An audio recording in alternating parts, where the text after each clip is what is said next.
Commissioner Jackson, Here. Commissioner Gallardi, Here. Commissioner Santa Croce, Here. Commissioner Morrison, Here. Commissioner Kraut, Commissioner Borgsdorf, Here. Commissioner Ramaswamy. We have Commissioner Kraut. Commissioner London, Here. Commissioner Apple. And we have Councilmember Grand. Great, so that's quorum. Item C, approval of the agenda. I actually have a proposed change. I'd like to move commission proposed business up to the next item on the agenda. Anybody have a problem with that? Everybody have a problem with that? Good, okay. So we will do that. So the next item will be commission proposed business.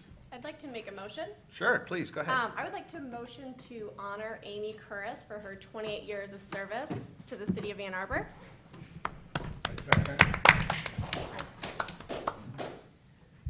All in favor? All in favor? Aye. Any opposition? How about abstentions? I didn't think so. Amy, if you could maybe step up, that'd be great. Ms. Curris, would you step up to the podium? We're not going to let you off that easy. Yeah, you're not off that easy, so. This is for you from Pat. And I have a proclamation that I would like to read. So, proclamation in appreciation of Amy Curris. Whereas Amy Curris has worked for the city of Ann Arbor for over 28 years and currently holds the position of park planner. And whereas Amy Curris has taken the lead on the last 2 Parks and Recreation open space plans. And whereas Amy Curris has made a significant contribution to all the recreation facilities, regional parks, neighborhood parks, including playground areas, and some natural areas within the city of Ann Arbor. And whereas Amy Curris played a significant role in the creation of and improvements to the Ann Arbor Skate Park, the Rotary Centennial Playground at Gallup Park, West Park, and the Gallup Park Canoe Livery. Now therefore, we, the Parks Advisory Commission of the City of Ann Arbor, Michigan, in recognition of these professional endeavors that have improved the quality of life for Ann Arbor residents and visitors to Ann Arbor, do hereby proclaim a commemoration of Amy on July 18th, 2017.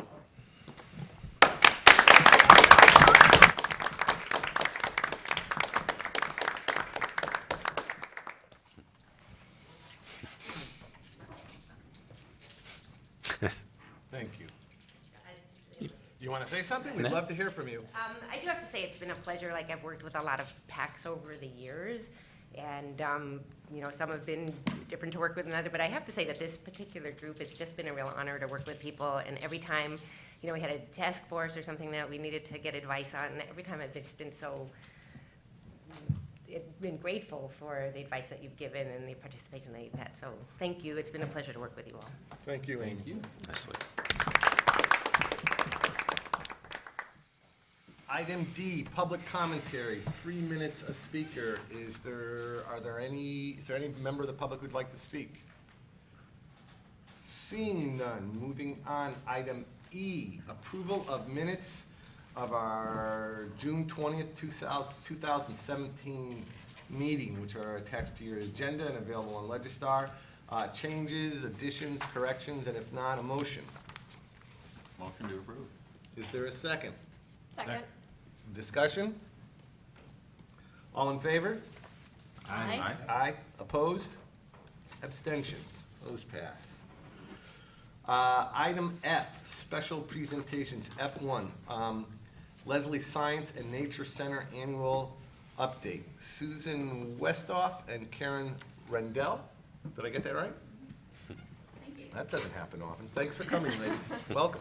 Thanks for having us. We really do appreciate the opportunity to update PAC on what we're doing over at Leslie Science and Nature Center, and welcome your questions throughout and certainly at the end. I just want to start off by saying we've had the pleasure of working with Amy long before my tenure at Leslie, but certainly in the last 5 years on several projects, and we will miss you greatly. I'm glad that you're honored. It's wonderful working with her and working with the city. So, let's see if it works. Fantastic. We thought it'd be interesting for PAC to see where we receive our income. Over 50% of our income comes from program fees. This has been the case consistently for multiple years. So we run programs from summer camps to scout programs. We have birthday parties. We work intensely with school districts across Southeast Michigan. And as you can see, a huge portion of our income, this is our current year, was from our programs. Other areas where we receive income include individual donations, through corporation and foundation grants, and through our fundraiser event, which we call Mayfly. And I know some of you have come in the past to that. So that is an opportunity for people in the community to come to our site, enjoy what we do, and get a little sort of a show and tell with our animals and our educators. This current year, we have a grant writer for the very first time. We'll be talking a little bit more about her and some of the capacity that we have going forward. We are seeing an increase in the amount of grants we can write with having a staff person dedicated to that. So I'm excited by the potential in front of us and the opportunity for grants to grow. Program attendance, again, this is for this current year, so it's not finished. Our year ends with the end of August. Currently, for our programs this year, we've had approximately 50,000 people interact with us. That does not include our walk-up park visitation, and on any given sunny weekend in spring, summer, or fall, you can easily see hundreds of people out there. From neighborhood kids and families who come out every single night to walk their dog or to go visit the birds and say hi, to high school and college jogging groups that come through as part of their rounds and their routes. We definitely see 10 to 15,000 people we approximate on top of our program numbers. I thought it'd be interesting for you to see the Ann Arbor residents that participate in our camps and in our field trip and outreach programs. I also found it interesting to pull for our current year who is from outside of Ann Arbor. So if you think of tourism or who's coming into the area, we pulled to people coming to our site from 13 counties across Southeast Michigan. And in the past, it's been between 9 and 11, so it's always interesting to see where people come from to come to our programs. We had people from 5 states and even from Nova Scotia, Canada. So I'm sure they were on vacation. I would have to guess they didn't come just to Leslie. But we do have a pretty broad range of attraction, and it's always exciting to see who comes on site. Our outreach programs go out to, again, 11 to 13 counties across Southeast Michigan. We've had some really exciting partnerships, which I'll talk about with the next slide. And we are looking at strengthening our function within the neighborhood as a city park, as a place where people come and find familiar and comforting, and as part of their routine. As I mentioned, it's something that we see a lot, and we're trying to make sure that we're providing the best possible experience for them, as well as those people coming to our programs. You may have heard, there's been a few news articles, but this past year has brought some new opportunities in a merger with the Ann Arbor Hands-On Museum. We are currently 2 nonprofits, so legally we function as 2 separate nonprofits, but we're legally linked. So we're able to share resources and staff officially, and in October, our boards voted for this change to occur, and in January, we were able to actually start to have our staff be all united. So we were able to increase the type of benefits that we could provide our staff with this larger pool of people. We have a shared grant writer who's full-time, which is a first for Leslie. It was pretty phenomenal. And we're just starting to share some finance staff and some facility staff, which is allowing us to have more capacity to take care of our buildings and to have the potential to grow and strengthen our programs. We're looking at having some shared marketing positions down the road and looking at how our program staff can support one another. And that way we're able to grow without having to invest money and resources in sort of the back-end admin staff, and instead invest resources more in the front-end program staff. It's one of the huge advantages for us. With school district, the Ann Arbor Public Schools, we've worked well with them for many years, and we have some unique partnerships going into the fall. We're working with Mitchell Elementary School, which is going for International Baccalaureate status. We actually have a private donor from Ann Arbor who's helping us reach every single classroom in Mitchell. With a couple of really unique programs, we're looking at a model where we can do field trips on site, utilizing the woods that are behind the school there. And I'm excited to see how that particular partnership takes shape and perhaps sets the stage for how we can do that at other schools. We have a partnership with Northside STEAM with the after-school program, and this is, again, funded with a private family foundation, but it's with the Ann Arbor Hands-On Museum and Leslie Science and Nature Center together in tandem, bringing a program all around energy in the world around us. So every week after school, we'll be teaching this set group of middle school students about how we use energy, consume energy, create energy, And I'm very excited that we can have it be a partnership with Hands On, because it can be more than just the natural world, but talk about energy creation. There's a great roller coaster segment. It's going to be very exciting to see how we can play off what each group teaches and have it be a strong unit for the students. The rest of these items we'll be talking about in separate slides. So I mentioned the merger with Hands On. A couple of things that you'll see when you come on site, and this is where Karen, I'll be passing it to her. We've been able to upgrade some of our facilities and invest in those, which is an incredibly exciting part of the merger.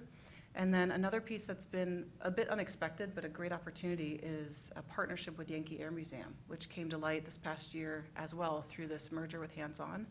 It's not a merger, it's a contracted partnership, but Yankee right now is working to invest in their museum and doesn't have any program or education staff. And they realized that both Leslie and Hands On have a really strong education program, so why not work together and create education programs that can go out there? And as you know, we have birds, and we talk already about physics and flight. So it's an interesting opportunity to take all three entities and talk about things like flight through all different facets. So we're excited to explore that over the summer, and starting next year, we'll be starting to have some unique program sets out there as well. And I'm going to pass it to Karen to talk a little bit more about facilities and investment. So this year, Parks invested substantial money and time into the site and buildings. The work began at the end of March and is still ongoing. And while the improvements, most visitors may not notice, it has made a huge difference for us in creating a more accessible, safe, and efficient workspace. And I have some pictures. So a new roof on the caretaker cottage, a before and after shot, a regraded new walkway. We have new handrails on the ramp entering the Leslie House. A new ADA accessible door entering the Leslie House. And then we have a new stairs for the entrance of the Leslie House with new handrails. Just a picture of what it was like when our windows were being removed on the main level of the Leslie House. We had a tent city down there, and then a picture of the new windows. They're beautiful, they open. We're getting wonderful airflow, and the summer camp staff is greatly appreciative this summer. And then the lower one is just what it looked like on the outside as they were being removed. It was a wonderful group to work with for that process. And then the kitchen, we had some plumbing and sink replacement so now we'll be able to access our water in the kitchen when it's below 20 degrees in the wintertime. So that's a great improvement, and aesthetically, of course, as well. And then lastly, we are getting a new floor in the kitchen, which is super exciting for us. So thanks again, Amy. Oh, I'm sorry, we should have coordinated. Well, You'll see a little more about it. a preview and accolades here, so another thing that we have invested a lot of time and energy into outside of our program is the visitor experience once folks come onto the site to visit and not partake into a program. We have no way of tracking attendance for these visitors, but as Susan mentioned, this time of year, on a warm weekend day, we can see hundreds of people throughout the day. So this year, we have created and placed on site navigational signs, so when they are here, they're able to see what they can do and see during their visit. We have grounds and site navigational signs, as well as we now have a trail map that they can reference and hopefully not get lost. There's a lot of neighborhood trails through there. We have the top visitor requests that we get when they're on site and not participating in a program are public restrooms, after hours, and weekends. They would like more open hours on the weekends to access our information, and they would like an indoor facility where they would be able to learn more about the local flora and fauna. So those are all things that we're keeping in mind as we make improvements. So with that, keeping that in mind, we're making improvements right now to our current critter house, keeping in mind a visitor center concept as we're making these improvements. So we have completed a new wall that separates the back-end animal care volunteer area from the public space. In the past, all of that was in one area, the coming and going. We've created a separate space, better lighting, have the option now of dual temperature control. And then all of this is being done for the future goal to have an increase in open hours in the weekend, moving towards that visitor center concept. Looking towards the future with visitor experience in mind, the following ideas these are the things that we are currently looking at. We're either in the planning stage, funding stage, or we have some scout groups that are helping us with some of these things. As I just recently read the approved, PROS plan? Some of these things were in there as people wanting more of, or wanting them on their own. So we're keeping that in mind as we're going through all the visitor experience planning, funding, scout groups, any volunteer groups that are coming our way.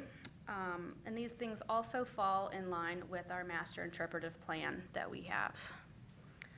We're also looking for more input and collaboration as we put more resources to visitor experience. So we'd be happy to hear from you, work with you, dream with you, collaborate with you. So we pose this question to you, that we would love to hear some feedback now, in the future, or take questions in general. You know, I'll not really a question.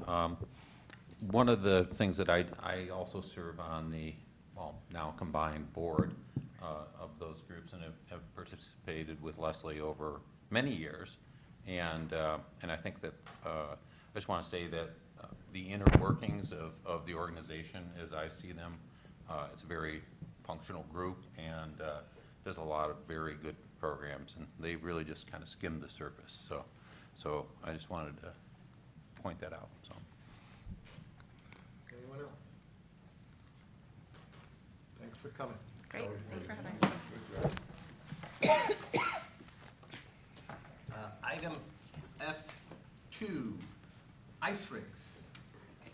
Josh, Jason, Nealis? That's right. Wow. And Bill Meeks? Yes. Wow. 2 for 2 today. Welcome, gentlemen. Thank you. Thanks for having us.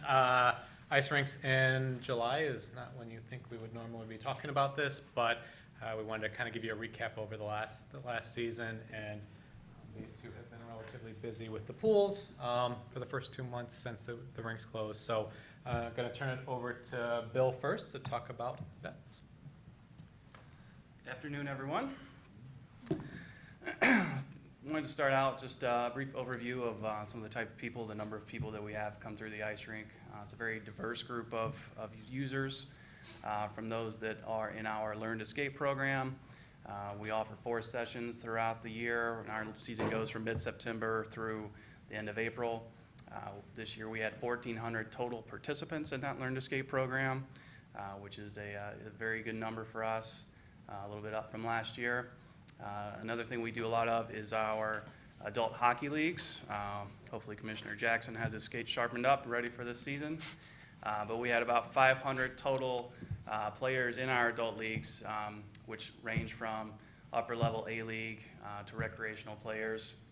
I think I estimated about 36 total teams competed in our various leagues this past year. Those who just come to our open skate just for fun and exercise, we had 1,100 people scan the membership passes that we do.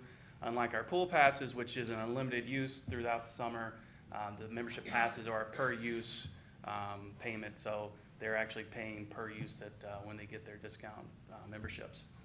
Then we had about 9,000 just general admissions just come up and skate. So we tend to see that colder the weather, the more participants want to come out and skate. We had a very warm fall and start to the winter, so we definitely saw that pick up through January, February. I wanted to do a staff highlight. One of our main programs, as I said, was our Learn to Skate program. Dawn Culp has been involved at VETS for a very long time, starting out as just an instructor in the program, became assistant director 7 years ago and spent 4 years in that position and has been the director of the program the last 3 years. She is responsible for helping the rest of the instructors teach their classes, promoting the program in the community, setting up all the testing. The Learn to Skate program is certified through the U.S. Figure Skating Association, so it's a testing skill level program. So kids have to achieve certain skills and are tested to earn badges, and that's how they move up in the different classes. So she oversees all of the testing and kind of quality control with that program.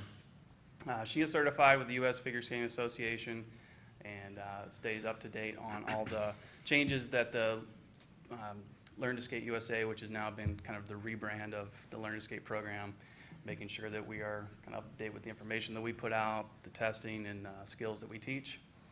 And this past year, and her background was as an ice show performer, so she's been involved competitively in ice skating, so this is kind of her fun job. So it's, as all of our positions are temporary really at the facilities, this is, she takes a lot of ownership and pride in her work.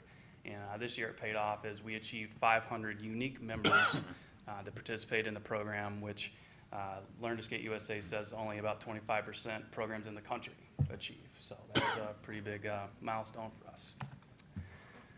Some of the improvements we've done the last year or two, we replaced a cooling tower, which is essential in the rink system, keep the ice frozen. We painted in the interior walls of the rink, really kind of gave it a bright look. The front desk was renovated to give us more space. We take a lot of skates in during open skate, so it gave us more space to work with. This summer it's paid off to give us more room to help customers that come to the pool. We actually have 2 workstations, so we can get more people through there faster. We also, instead of painting everything with the ice, we put inlay logos down for our logo, Parks logo, as well as 2 of the high schools that play there, Pioneer and Dexter, that can be reused year after year. Just kind of a better look, a little less labor for us to do at the beginning of the season. So those turned out nice. We also had TV monitors in the lobby. For the rink season, it allows us to promote our programs across all the park facilities and also display the locker room assignments. That's another big thing with hockey teams, knowing where they're going to change for the night, for the schedules. It just gives us a very clean look to display that.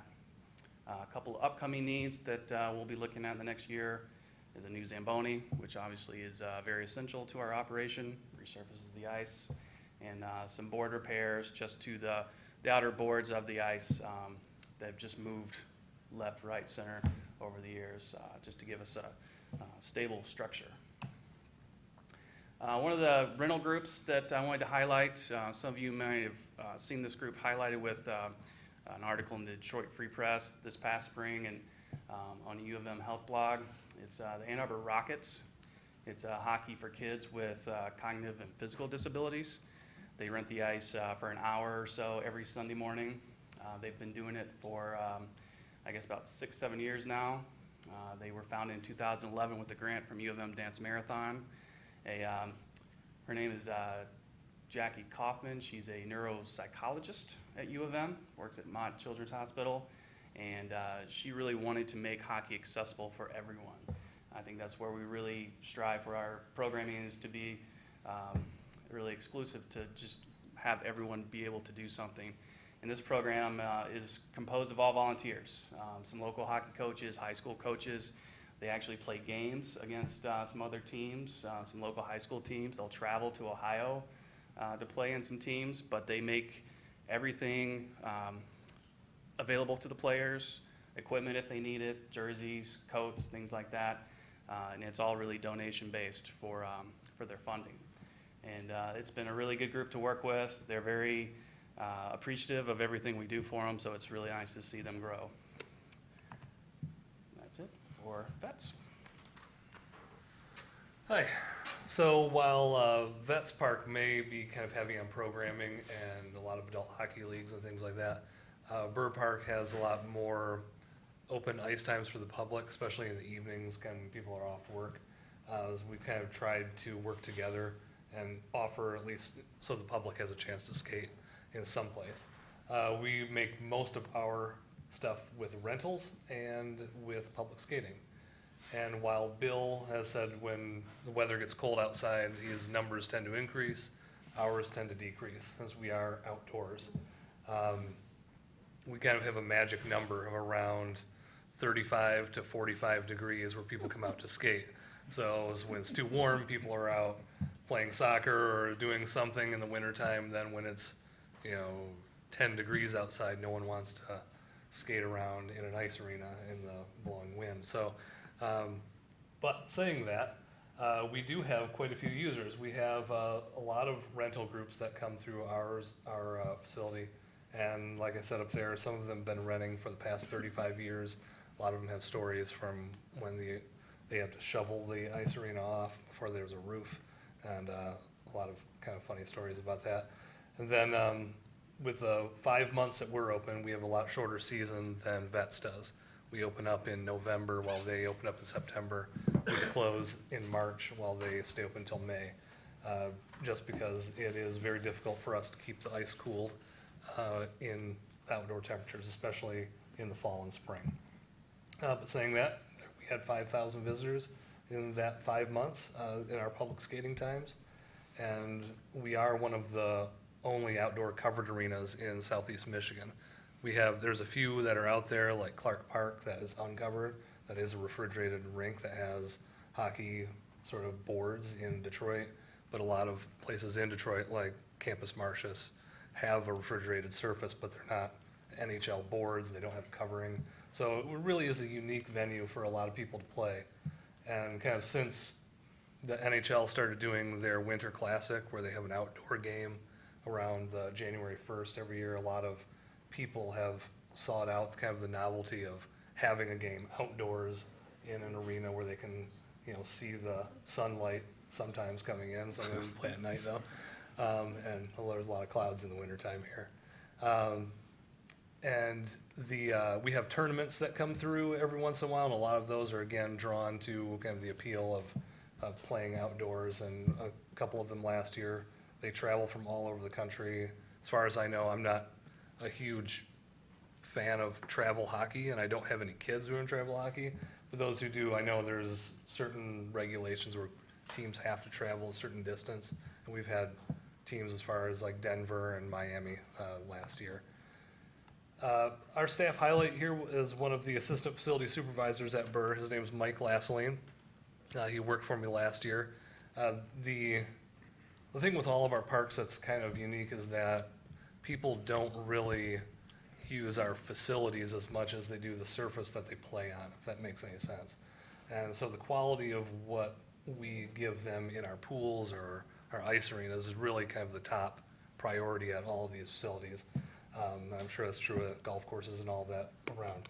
But it's a challenging job for a Zamboni driver out at Burr Park when it's 65 degrees and maybe raining outside, so there's like 100% humidity and the ice isn't setting up, and they have to take special care to lay so much ice, cut so much ice off from the Zamboni. It's a challenging job that requires a lot of finesse and a lot of skill. So Mike was one of the guys who worked for me last year, and even we were having people skate in 65 degrees last winter, and you know how it was. There were quite a few warm days, and had a lot of compliments on the ice given the circumstances.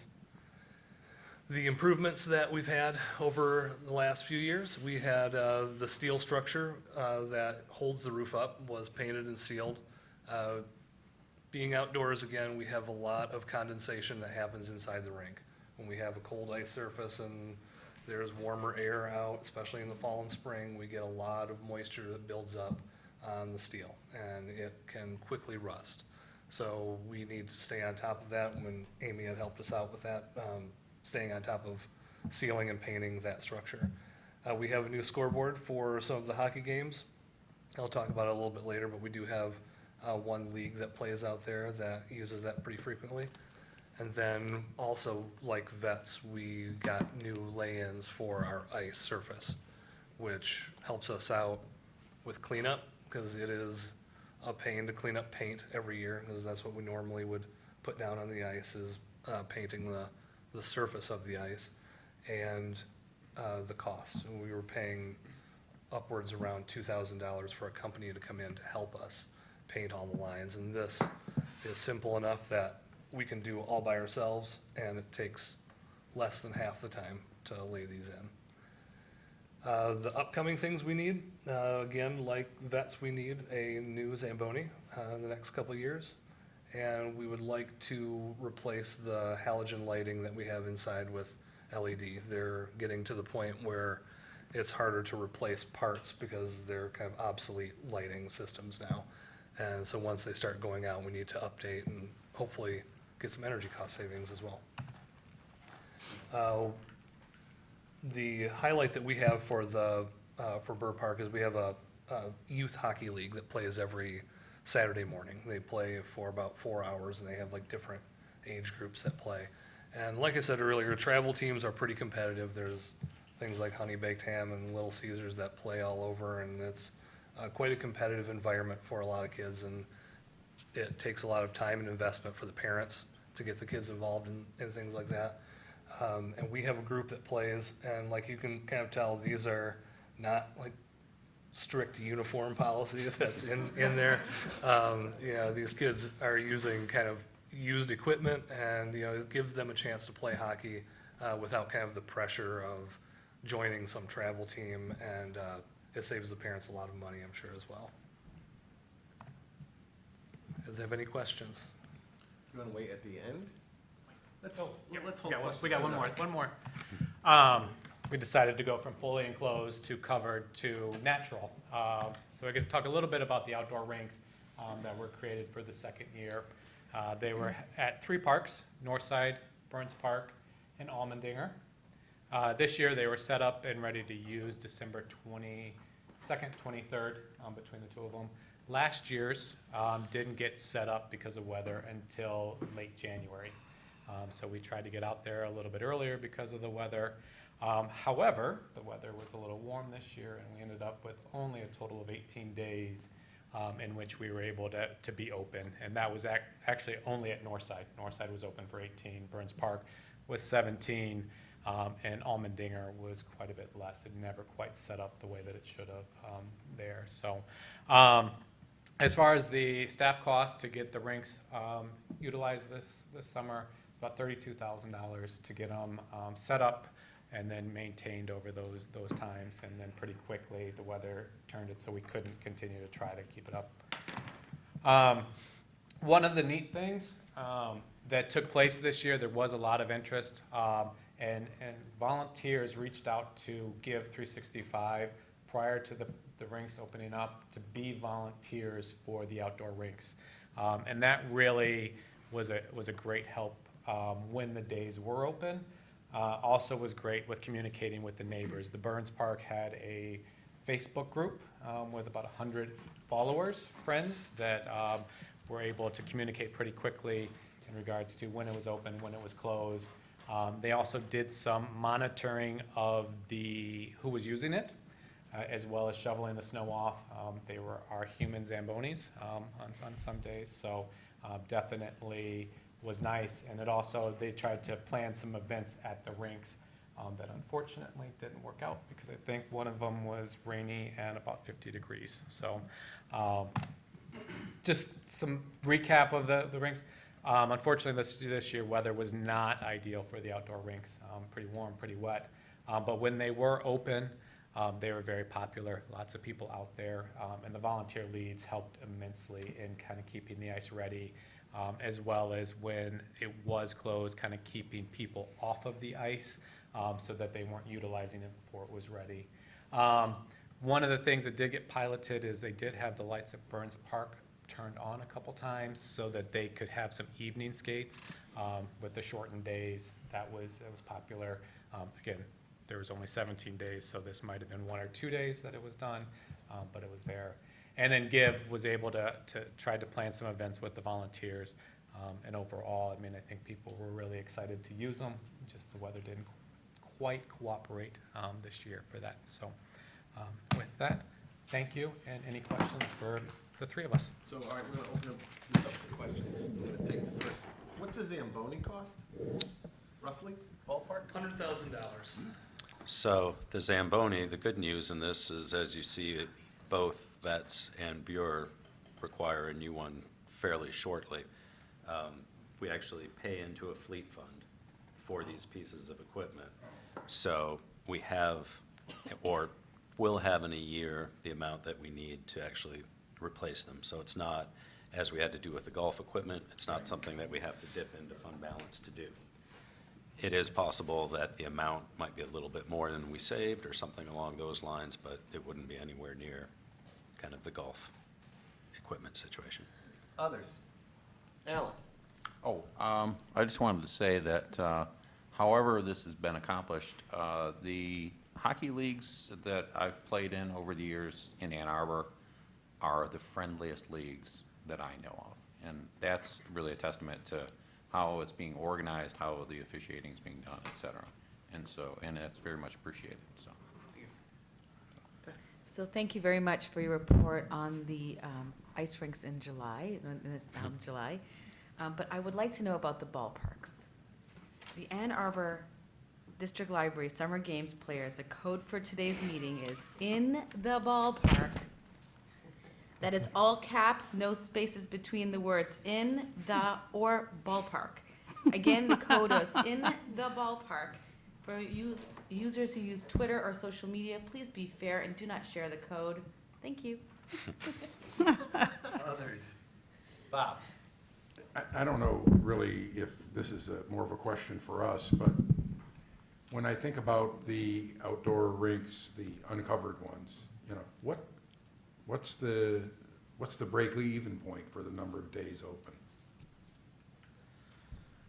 If there is such a thing. Yeah, but I think that's a very good question without an obvious answer. And I think one of the things that would be very helpful for staff this year is, as you'll remember, the outdoor rinks are not actually in the approved operating budget. Right. Now, there are additional funds that were allocated to parks because of the fairness resolution for increases in other parts of the general fund across the city. So there's an amount of money that staff would like to work with PAC on to see how that could be used best.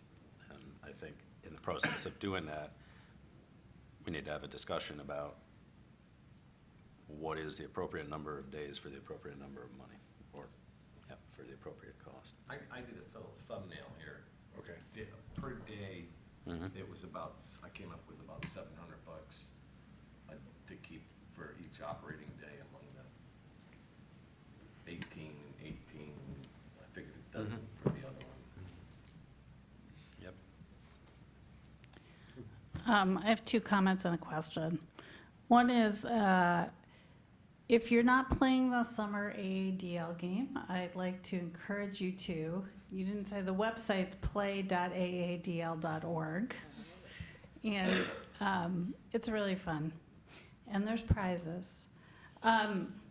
Second, more apropos of the ice parks, the ice rinks, I'm sorry. I just want to say, I think that the outdoor ice rinks they do serve the purpose of the people who want to skate, but they're also like a really visible symbol to people. There's a whole PR purpose to them. Like, I hear people talking about them who don't go ice skating, who think it's so great that this is something that the city parks department offers. So, and they are really fun when the weather cooperates, but even when they don't, they are sort of serving a purpose. So that's my comment. And then my question is, I know a lot of, I know you rent out space for hockey teams and stuff, and I'm curious, kind of, what do you charge, and how early in the morning, how late at night are you scheduling? You're asking me? I don't know who I'm asking. Okay. So we will rent ice at about any time that we can in the morning. Since we are outdoors and we're close to the neighborhood around the Burr Park area, we close at 10 p.m. generally speaking, most people are either at work or school before 3 PM. And so you don't get a whole lot of people willing to rent ice until after 3 o'clock. So from 3 to 10 is where we normally rent the majority of our ice, and it costs around $160 an hour. At Vets, we're able to, obviously, it's a more controlled environment, so we offer more options during the day. Our normal, usually we have things starting at 9, 10 o'clock. We've got some younger skating classes for the kids that aren't in school yet. But we're usually open or operating from 9 AM to midnight, 1 o'clock in the morning. Our adult hockey league's going that late. And our ice is a little more expensive. Contract groups pay $205 an hour, those that are there on a monthly basis, but anyone else, $225 is the general cost per hour. Thanks. One of This is a legitimate question. So my question is, how does one know that you're open or closed? You know, if next year we have the same kind of weather conditions, how would people find that information out, or where? Our website gives pretty detailed information as far as public skate times. I don't think we really list office hours in general, but our programming starts early September. And Well, I guess my question goes into Josh, because outdoor my ice. question is when it's Yeah. closed yes. for, So for the outdoor rinks, we try to use Twitter, social media, Facebook to reach out to that. We've even done some Gov deliveries to our group there, once the rinks are open, to kind of reach out to let people know where we're at with that. And I believe that once we do open up, we've also had a press release that we've tried to push out to other media sources. so is that like the government, what is the handle, or what's the The social website? media website? How do people get to it? www.a2gov.org/parks is our site, and then @A2Parks for our handle. The other way that we've had a lot of success this last year in particular are the volunteer groups that actually work with GIV at the sites. We have the staff at the GIV program will ask the volunteers to share the message too, so it seems to get out quite a lot that way through the different kind of media sites like Nextdoor, for example. Anyone else? Thank you, gentlemen.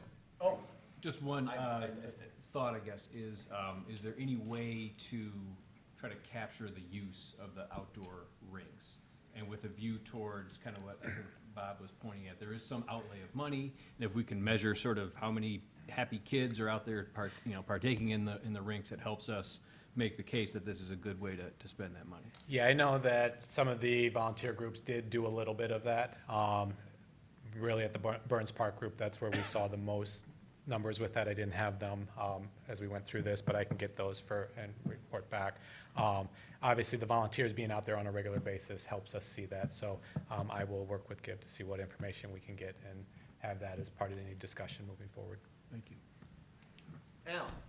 Al? This is really maybe to Colin, I guess.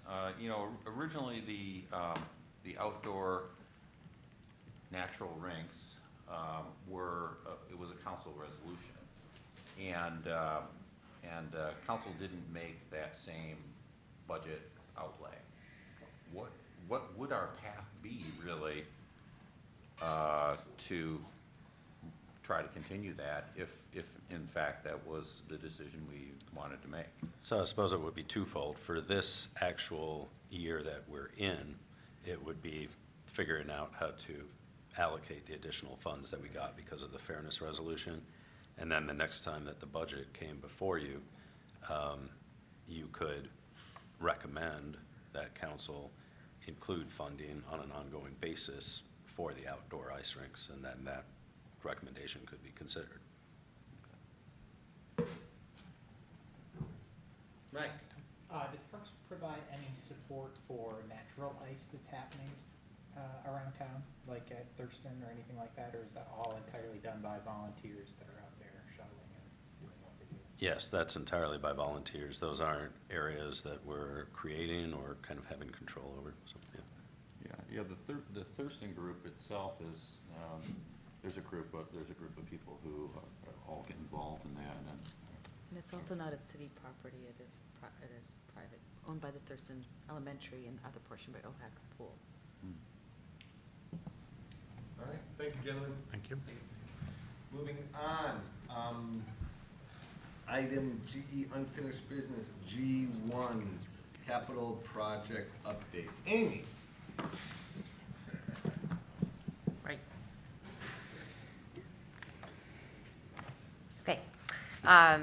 Okay, so I'm just gonna walk through projects that have been done this season. Actually, there was a lot of stuff that we got done, so I was really happy, including some projects that I've had on my list to get done for about 5 years, and so I was glad that they finally happened. The first project is the Argo parking lot. As you may remember, we had a public meeting a few months ago.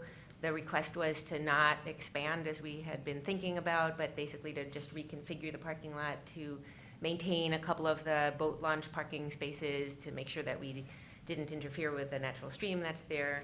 And we did this all in-house. So this is a picture of the completed lot. On the right, they hadn't gotten the railing up yet, but we just had to purchase stone, but then our staff did it in-house. I think they did a really nice job. I've been pleased to see that people actually use the lot as I had hoped they would when I designed the relayout, so that's always a plus. So. I don't know how many of you are familiar with this property on Huron River Drive. It was donated in 2013, 14 or so. It's sat out there. This is just before Wagner Road, untouched for several years, and this is one of those where I had bid the project to demolish a couple of structures, including the house that's there, a couple of wells that needed to be filled in. And the first time we bid it out, the contractor just disappeared, and so I had to start over, and then we had to delay another season because of the Indiana bats, and they wouldn't let us work throughout the whole year. So finally, we had a demolition contractor out there. This is the house as it's coming down, and then the house as it's been removed. The last thing that we have is that there was an old farmhouse on the property that had some contaminated soils, and they are actually going back out there tomorrow to finish that up, and they're working with NAP to put in a I forget how you do it, snake pit. Yes, Pit, yes. snake house, a Hyperculate 'em or something. Anyway, so they're digging a special pit. They're using some of the blocks that are there to create spaces so that snakes can actually nest and live in there. So they'll be out there as well, working with the contractor to get that going. And after, we're also working, Hillary, my replacement, is working on a design for a small parking lot. So once we've got the site restored, then we'll put up a sign and open it to the public. Clinton Park Pathway, this is also a project that about 5 years ago or so, it held a public meeting, and it was mostly to renovate the tennis and basketball courts, but while I was there, of course, I heard a lot of other input, and one of them was to put a sidewalk along the frontage. So this one I had let Public Services know that I knew that at some point they'd be renovating the road, but since then we also have the sidewalk millage. So this was actually done by Public Services in conjunction with the sidewalk millage, although we paid a portion of that, but not the whole thing. So now that has a sidewalk along the whole front, which is great. So I just want to say that they did not look like this before the contractor started work, but Thank you. the stucco was in pretty bad shape, but this was after they removed a portion of it. And it's interesting because underneath there are tile from when the original buildings were there. If you remember, about 20 or so years ago, there was a center building that had the locker rooms in there. They were taken down, and the surface that was put on the buildings as they were renovated was this stucco. So it's been up there for about 20 years. It started cracking and deteriorating. So we had a contractor come out this year, patch them, and paint it. So hopefully that will last a good long time. I'll just add in on that. If you haven't been to the pool this year at Fuller, I would really urge that you do. The overall space in the site just looks really, really good. Good. Thank you. To give you an update on the Universal Access Playground, these are the entry signs that are going to go in front of the playground. The project started, I guess it's been a few months now. It's a very complicated project. It's taken a little bit longer than we had hoped because of the complexities of it, but it's coming along. So I have some shots from before we started. Of course, it's a gray day, and now it'll be sunny every day, but So it was just a blank lawn panel, nothing programmed there. The picnic shelter is in the background. Getty's Pond is on the left.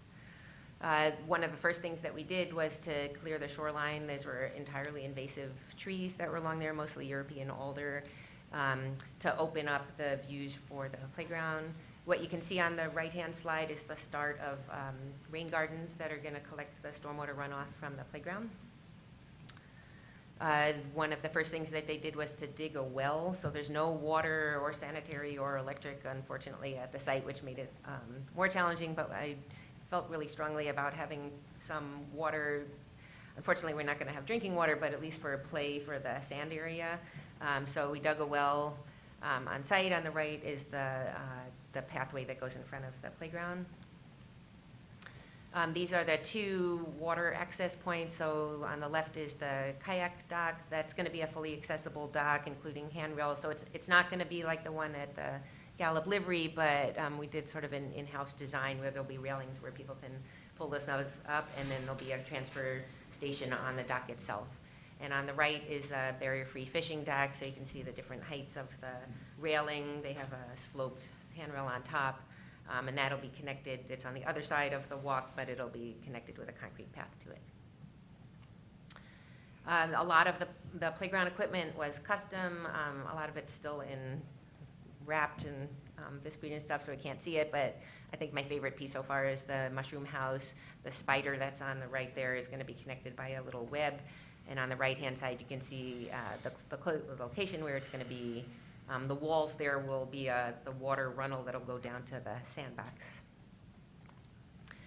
They're starting to construct some of the playground equipment. So the one on the left is a big bird's nest structure that will be accessible via ramp. So a lot of the things that are unique about the playground are like when you go to other barrier-free playgrounds, there's a whole lot of ramps to get from one surface to the other, and they don't provide a lot of play value.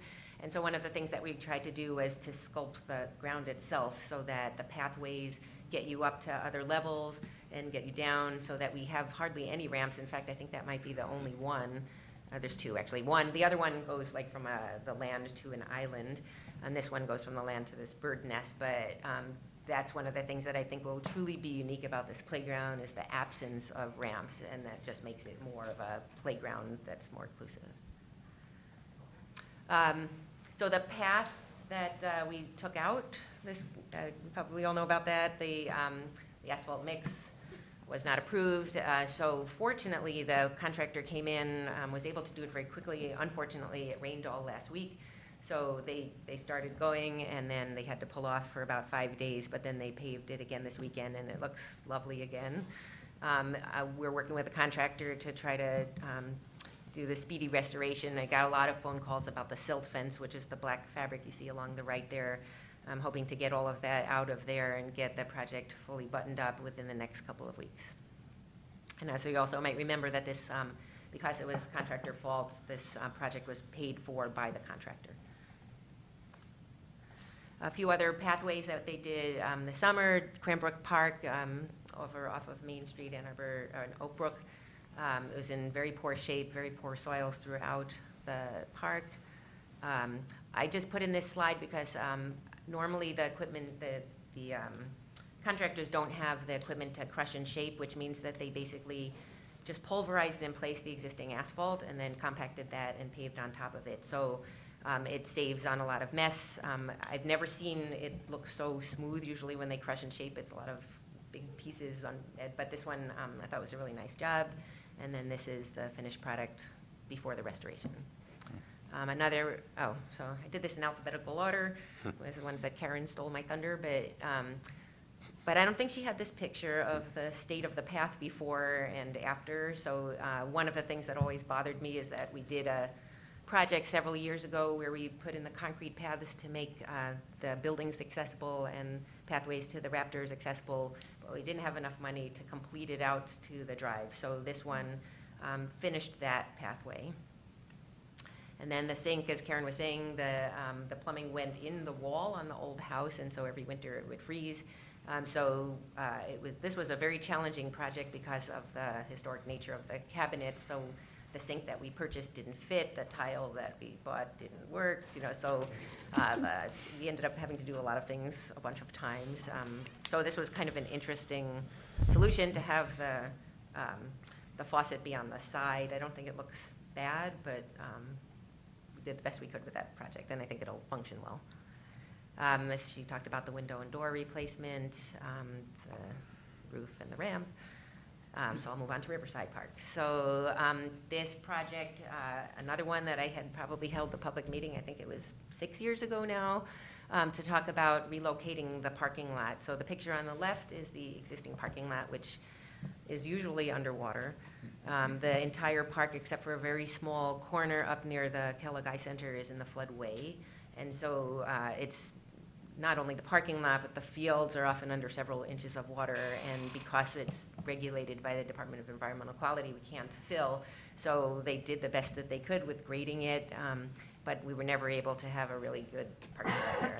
We talked for a while about moving the parking lot to the far corner, but after the parking structure got built and realizing that there was ample parking on Wall Street and around the area, we opted to just remove the parking lot entirely.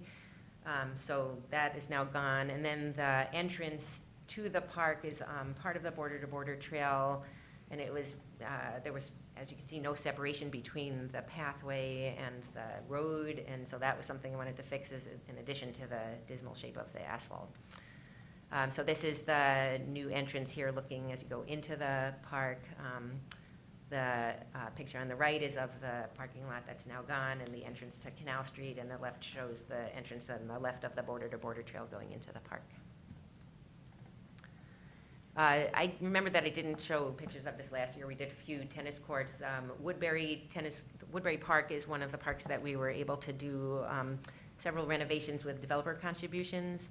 So last year we had fence replaced and surfacing repaired, but we also had enough funding to redo part of this playground. So the path was in pretty terrible shape and some of the equipment was old, and so that's what it looks like now with new concrete paths. And we also reused the swing set that we took out of the rear playground at Gala Park and put it here because the one on the left was a pretty old, outdated one, so we were able to reuse that. Worcester Park pathway, another one that was in bad shape, and another one that we were able to use a developer contribution to pay for the renovations. One of the goals here was also to make the pathway to the playground barrier-free, so the only change that it made in that park was to relocate the pathway so that the slope going to it is much less steep, and so it's within the 5% and meets barrier-free access. So that one, I was planning on widening the path a little bit, but the neighborhood said, please don't, so it's remaining at 6 feet wide instead of 8. Some things that we are working on, we haven't quite gotten to yet. The Creel basketball courts are going to be repaired and crack sealed and color-coded. Sylvan Tennis Court is also, I'm actually meeting the contractor Thursday, so we'll get that one going. And then the Leslie Park Tennis Courts, as you know, we're converting 2 of the 3 to pickleball courts. So this one is the one that's, as opposed to the other 2 where we're basically just repairing the surface, this one is going to be pretty much reconstructed. I'm saving the fence because we don't have enough funding to do it all over again, but we are redoing the surface, so that's going to be removed and replaced with new asphalt. And that one probably is going to start beginning of August, I guess. And then the Bryan Community Center, we had bid that out a couple of months ago. It came in over budget. This project was to build an addition to connect the Bryan Community Center with a property that we purchased next door to add additional programming space. We're still working on that. We've negotiated with a contractor. We had to scale down the project a little bit, but we're still going to be moving forward with that. So that's what I got. Questions? Questions? Wow.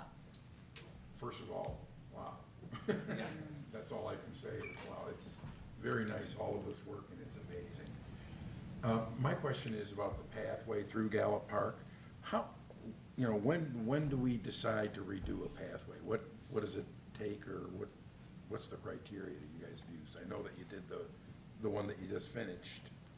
So I'm just So curious. some depends, like some of them are opportunistic. So for example, the Worcester one. It's been on our list to do. I wouldn't say that it was critical, but because we had a developer contribution and money to do it, and that was the most obvious, we did it. And Cranbrook, we've had a lot of complaints over the years. It's, that path was put in maybe 89 or 90 or something like that. And that was, I would say, complaint-driven. So there's a long time ago, I worked on, with the transportation people to try to come up with an objective way to assess the condition of the pathways throughout the city. So we developed, so they do that regularly with the roadways, and it was a little bit more difficult to do an assessment system on pathways because they're different criteria. They're bicycles as opposed to cars.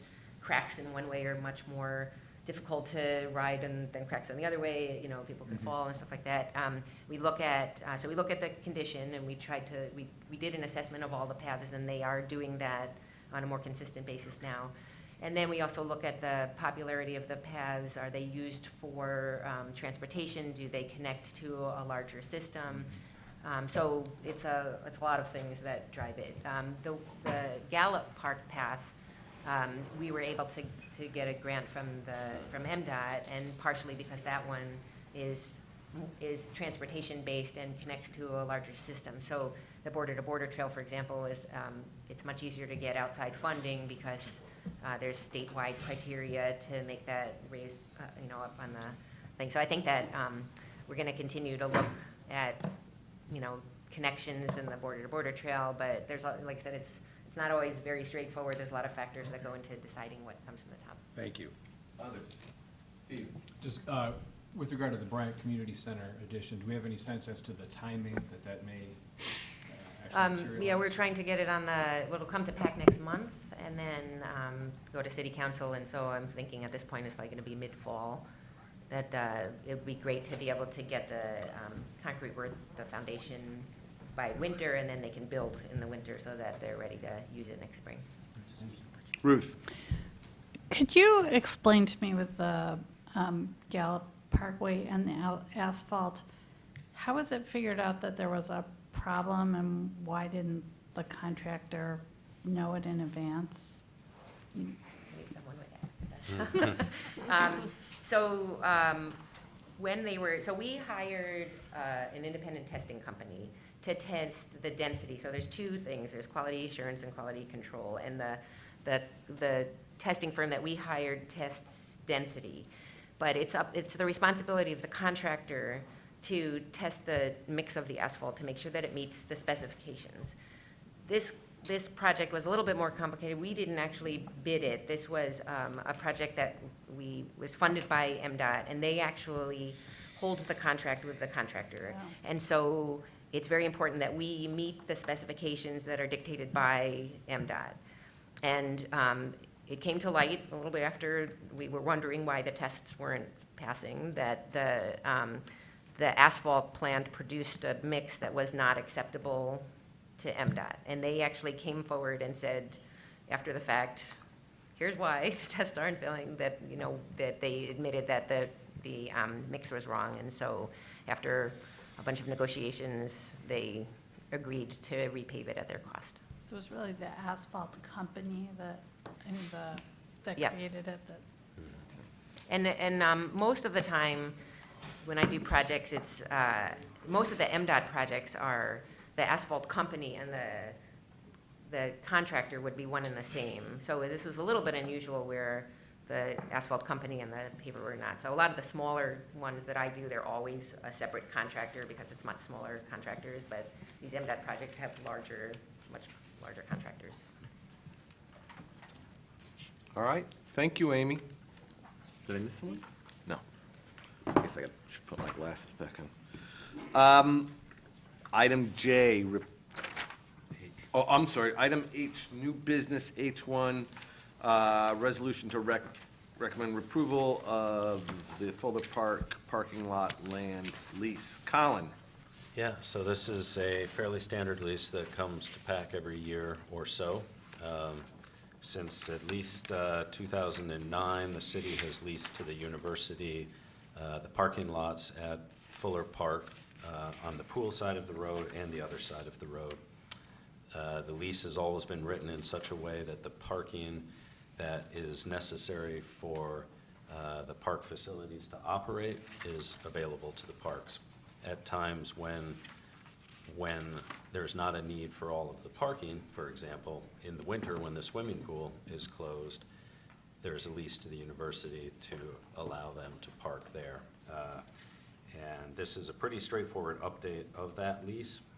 Just a couple of things to highlight are that the lease will be for a year, but there will be an option to renew it for 4 successive one-year periods upon the same terms and conditions, so long as there is a 3% annual increase to the rental amount. So if things basically stay status quo, it just kind of allows for an easier passage of this each year. We also have included language now to reflect the fact that you'll remember Fuller Pool is open after Labor Day this year for 2 weeks, so we're gonna need parking that we didn't actually need previously, so that's reflected in here. And the amount of the revenue for the upcoming year, if this is approved, would be $91,502, and that's money that is recognized in the Parks and Recreation General Fund. So is kind of a key part of the budget. And that's really it in a nutshell. Alan? You know, this has been contentious to some in the past, not me so much, but some of the questions that were asked that I feel like they're worthwhile asking again. So, part is, you know, how is the university rates for the users changed compared to what we're getting from the university? Has it been essentially a similar increase per year as our increases per year? Yes, and the university lot is one which is yellow, which within their parking scale and structure, I believe this year is $158. There are a lot of ways to look at this, but one way that you could look at it is if we took all the parking spaces that are available, which are 468, and charged the university the rate that they're charging their customers, $158 for those spots, we'd actually come out with less money than what the proposed lease provides by a fairly significant chunk. Well, that sounds like a good plan. Glad you managed to pull that off. Really, you know, and in terms of the costs that we're bearing for, and that may be hard to assess because obviously we're using those lots for our purposes as well. But just, you know, I mean, I think one of the notions that people wanted to ensure is that we weren't fundamentally subsidizing this at our own cost. And if that's not the case, then you know, Yeah, that's really the question. Staff have looked at that in all sorts of ways in the last number of years and feel confident in saying that we're not. Yeah, and I like I think say, PAC this think- lease is not controversial to me. I But think- those are questions that I feel are Yeah, I think sensible ones. this is a horse that we thoroughly examined and beat to death last 2 times around. I'm not suggesting you are, I think they're appropriate to raise, but I'm confident personally in the analysis that's been done in prior years, that this feels, you know, like having, you know, routine to me at least. Bob? I move approval. Is there a second? Second? Further discussion? All in favor? Aye. Opposed? Abstention? It carries. Item J, report from Parks and Rec Manager. Colin? I have a handful of things to share, but I also first want to, actually, I'll come back to that. All of the camps that we have are very full. This year, it's actually been the busiest that we've been. And one thing which is very, very nice this year is we have the new software for the class registration, the Rec One, which you've heard about over the last year or so from Josh Landefeld. One of the things that Rec One provides for is a very easy way to get out surveys to users in a timely fashion and actually receive them back. So at the end of every week of camp, or if you're taking swim lessons in a week, the program will auto-send an evaluation that we obviously compose. And we've been able to get feedback right away so that we can react accordingly the week following.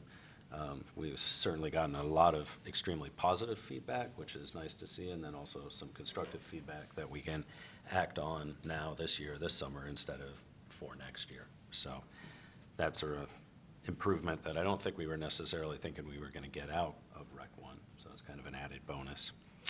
I wanted to, just from a staff standpoint, to congratulate Amy on her upcoming retirement and for just all of the work and the accomplishments that you've done throughout this time. I've enjoyed working with you very much. I've learned a lot from you.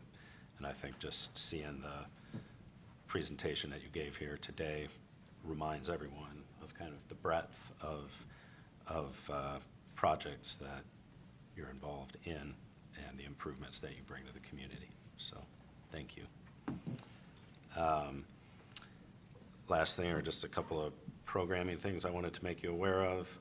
There are concerts in the park. This is actually at Burns Park, starting on Sunday, July 30th. They're at 3 p.m. And those were pretty popular last year. Those are continuing this year, July 30th through August 20th on Sundays. And August 3rd and 4th at Huron Hills Golf Course, we have the Junior Golf Championship. And the Farmers Market still has the Wednesday food truck rallies going on, first Wednesday of the month, 5 p.m. to 8 p.m. If you haven't been to one, you should check it out for sure. It is kind of a good atmosphere and a really nice way of seeing that space used and activated. So that is everything I have. Is that a question? Or are you scratching, Mike? Oh, just scratching. All right, good, fair enough. And this is one of the reasons why verbatim minutes are no longer required. Right. So, Report from the Parks and Rec Advisory Commission. Ruth, anything to report? No summer meetings. Awesome. There are no reports from relevant commissions and committees. Are there any member of the public who would like to speak in the second public commentary section? Seeing none, we stand adjourned. Thank you, everybody, for coming, and thank you, Amy, for all your years of service. Thank you, Amy.